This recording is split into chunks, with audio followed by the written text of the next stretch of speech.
একটা সরকারের পক্ষ থেকে, সেখানে কে হিন্দু, কে মুসলিম, কে লাল লোক, কে সাদা লোক, কে হলুদ লোক, কে গেরুয়া লোক, কিছু দেখা হয়নি।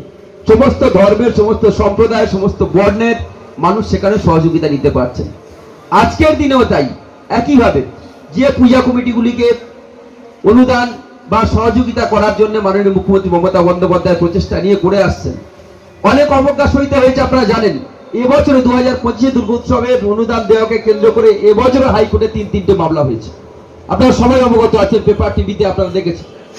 তারপরেও তিনি চাইছেন কোনো কালার, কোনো রং, কোনো বর্ণ, কোনো ধর্ম না দেখে সমস্ত পূজা কমিটিকে যেমন এই সহযোগিতা পৌঁছে দেওয়ার জন্য তিনি চেষ্টা করেছেন, এবং ইতিমধ্যে আজকের চেক প্রদান অনুষ্ঠান হচ্ছে এবং আগামী দিন নিশ্চিতভাবে এই প্রক্রিয়া চলতে থাকবে।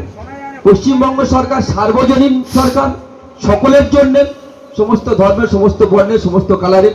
আমি তাই আপনাদের অনুরোধ করব, পশ্চিমবঙ্গ সরকারের যে সমস্ত উন্নয়নমূলক প্রকল্পগুলি রয়েছে, বিডিও সাহেব বলছিলেন যে আমাদের পর আমাদের সমাধানের এই ব্যানারটা আপনারা রাখবেন। আমাদের উদ্দেশ্য একটাই, দেখুন পূজা নিশ্চিতভাবে হচ্ছে, আনন্দ হবে, উৎসব হবে, সাথে সাথে সমাজ গড়ারও আপনারা সবাই বদ্ধপরিকর, আমরা সবাই বদ্ধপরিকর যে সমাজের মানুষকে সঙ্গে নিয়ে, মানুষকে আগামী দিনের দিশা, মানুষের জানার অধিকার, সেই অধিকারটাকে আমরা আরো বেশি বেশি করে তাদেরকে পাইয়ে দেব। হয়তোবা 10খানা আপনারা বিজ্ঞাপনের ফ্লেক্স টাঙাবেন, কোনো